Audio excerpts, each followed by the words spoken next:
निगाह मोमिन से तो बदल जाती है तकदीर।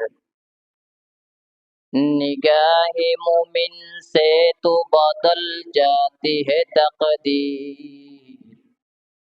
ये बंदा की कुव्वत नहीं कुदरत का इशारा। ये बंदा की कुव्वत नहीं कुदरत का इशारा। अल्लाह बोलेन फमन कान यरजू लिक़ाअ रब्बिही फलयअमल अमलन सालिहा वला युश्रिक बिइबादति रब्बिही আহাদা। আল্লাহ বলেন, ও বান্দা, যারা ওই হাসরের দিন আমি আল্লাহর সাথে মোলাকাত করতে চাও, ওই কিয়ামতের দিন যারা আমি আল্লাহর সাথে সাক্ষাৎ কামনা করো, তাহলে আমার এই কথা মানবা, আমলে সালেহ করবা। যদি আমার এই কথা মানো, আবার আরেকটু সামনে আগে বলেন ওয়ালা ইউশরিক বিইবাদাতি রাব্বিহি আহাদা। তবে ইবাদতের মধ্যে কাউকে অংশীদারিত্ব করা যাবে না, শরীক করা যাবে না। ওয়ালা ইউশরিক বিইবাদাতি, ইবাদতের মধ্যে অংশীদারিত্ব করা যাবে না, শরীক করা যাবে না। বিরব্বিহি আহাদা, আমি আল্লাহর জায়গায় আরেকজনকে। হাদিসের মধ্যে নবীজি বলেন ইন্নামাল আ'মালু বিন্নিয়াত, প্রত্যেকটা আমল, প্রত্যেকটা কাজ নিয়তের উপর নির্ভরশীল। ওই অনুযায়ী আল্লাহ বান্দার প্রতিদান দেন।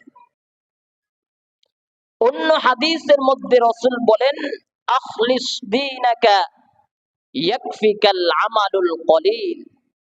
বান্দা, তোমার ঈমান ও আকীদাকে পরিশুদ্ধ পরিমার্জিত করে নাও, অল্প আমলই নাজাতের জরিয়া হয়ে যাবে, উসিলা হয়ে যাবে। এখন নেক ভালো আমল কি, বদ আমল কি? ভালো আমল হলো, যেমন আল্লাহ বলছেন আমার ইবাদত করবা, এক নাম্বার নামাজ পড়বা, রোজা রাখবা, হজ করবা, যাকাত দিবা। এগুলো ভালো আমল না খারাপ আমল? কি আমল? ভালো আমল। আর সুদ খাবা, ঘুষ খাবা, নামাজ পড়বা না, রোজা রাখবা না, হজ আদায় করবা না, আমার কথা মতো চলবা না, আমার কোরআন পড়বা না, রাসূলের আদর্শ মানবা না, এটা খারাপ না ভালো? আল্লাহ বলছেন যদি আমার সাথে সাক্ষাৎ করতে চাও তাহলে ভালো ইবাদত করো, ভালো আমল করো। আল্লাহ তাআলা কোরআনে বলেন যারা মানুষকে আল্লাহর দিকে ডাকে, মানুষকে আল্লাহর দিকে চালায়, আল্লাহর দিকে মানুষকে বলে তুমি এই রাস্তা চলো, ওই ব্যক্তির কথার চেয়ে আর কার কথা হতে পারে? আল্লাহ বলেন বান্দা, ওই ব্যক্তির কথা থেকে উত্তম আর কার কথা হতে পারে যে মানুষকে আল্লাহর দিকে ডাকে? আল্লাহ বলেন বান্দা, ভালো আমল করবা, বেশি আমলের দরকার নাই, ভালো আমল করবা। যতটুকু আমল করবা প্রত্যেকটা নিয়ম শৃঙ্খলা রেখে করে এই আমলগুলা করবা। الذي خلق الموت والحياة ليبلوكم أيكم أحسن عملا। আমি আল্লাহ তাআলা দেখব কে ভালো আমল করো, আমি আল্লাহ তাআলা দেখব না কে বেশি আমল করো। বেশি আমলের দরকার নাই, অল্প আমল করবা, এটাই নাজাতের জরিয়া হয়ে যাবে। আখলিস দীনাকা ইয়াকফিকাল আমালুল কলিল, তোমার আমলকে পরিশুদ্ধ পরিমার্জিত করে নাও, অল্প আমল নাজাতের জরিয়া হয়ে যাবে। নুজহাতুল মাজালিস নামক কিতাবের মধ্যে একটা ঘটনা উল্লেখ আছে। এক আল্লাহর বড় ইবাদত গুজার, সে যেই জায়গায় ইবাদত করে, ইবাদতের পাশের একটু দূরে কিছু বান্দা একটা গাছের পূজা করতেছে, শরীক করতেছে। আয়াতের মধ্যে আছে না, ওয়ালা ইউশরিক বিইবাদাতি রাব্বিহি আহাদা, ইবাদতের মধ্যে কাউকে অংশীদারিত্ব করা যাবে না, শরীক করা যাবে না। তো আল্লাহ তাআলার বড় ইবাদত গুজার, আল্লাহ তাআলার পছন্দের বান্দা, সে তো এটা কখনো সহ্য করতে পারতেছে না। মানে আল্লাহর জায়গায় কিভাবে আরেকজনকে সেজদা দেয়, মাথা নত করে। সেজদা তো হবে আল্লাহর কাছে, আল্লাহর কুদরতি সেজদা আল্লাহকে করবে। এই মাথা দিয়ে মাথা নত করবে একমাত্র আল্লাহর কাছে, পৃথিবীর কোন মানুষের কাছে না।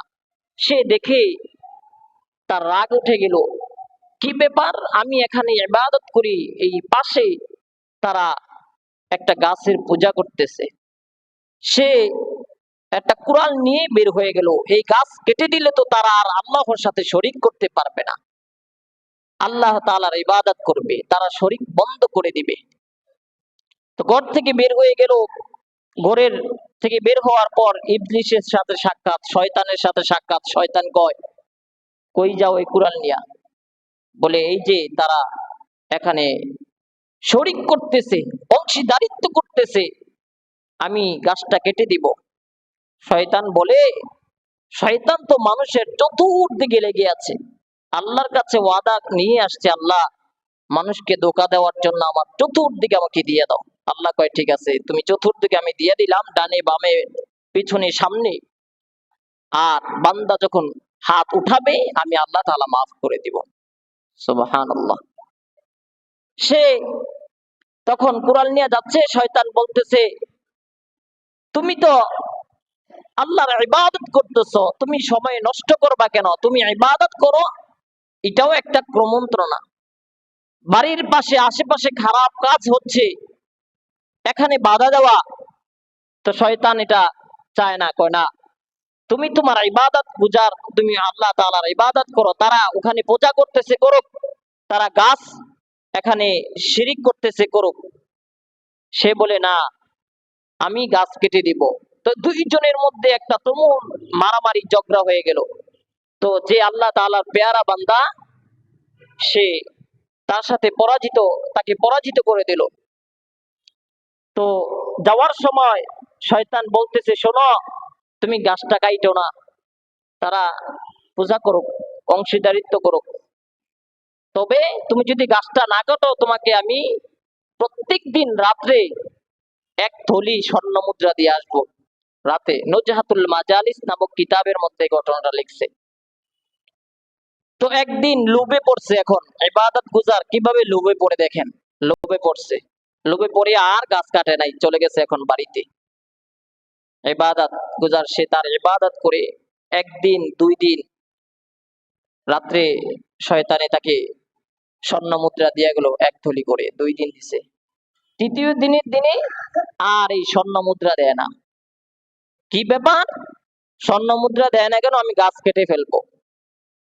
তো যখন বের হলো, শয়তানের সাথে সাক্ষাৎ, কয় তুমি কই যাও? কয় আমি গাছ কেটে ফেলবো। তুমি তো আজকে 2 দিন হয়ে গেল, তুমি আর স্বর্ণ মুদ্রা দেও না আমাকে, লোভে পড়ছে। তখন আবার ঝগড়া হলো। এখন যে ইবাদত গুজার, তাকে পরাজিত করলো শয়তান। তো যাওয়ার সময় বলতেছে, শোনো, আমি ওই দিন তোমার সাথে বিজয় লাভ করলাম, আজকে কেন পারলাম না? বলে, ওই দিন তো তোমার রাগ ছিল আল্লাহর জন্য, ওই দিনটা তোমার ক্রোধ ছিল আল্লাহর জন্য, আজকে তো তোমাকে স্বর্ণ মুদ্রা দেই নাই বিদায় তুমি আজকে গাছ কাটতে আসছো, এই জন্য তোমাকে পরাজিত করলাম। এই জন্য রাসূল বলছেন, ইন্নামাল আমালু বিন্নিয়াত, বান্দা তোমার আমলকে, ইন্নামাল আমালু বিন্নিয়াত, প্রত্যেকটা আমল নিয়ত অনুযায়ী, বান্দার কৃতকর্মের অনুযায়ী তাকে ফলাফল দেন। এই জন্য আমরা যখন কাজ করব, নেকি কাজ করব, তখন আমরা নিয়তকে অবশ্যই খালেস করে আমরা এই নিয়ত অনুযায়ী আমল করব, আল্লাহ তাআলা ওই নিয়ত অনুযায়ী বান্দার ফলাফল দিবেন, প্রতিফল দিবেন। আমি যেই কথাগুলো বললাম সংক্ষেপে কথাগুলো, আল্লাহ পাক রব্বুল আলামিন সবাইকে প্রত্যেকটা কথার উপরে আমল করার তৌফিক দান করুন, সকলে পড়ি আমিন।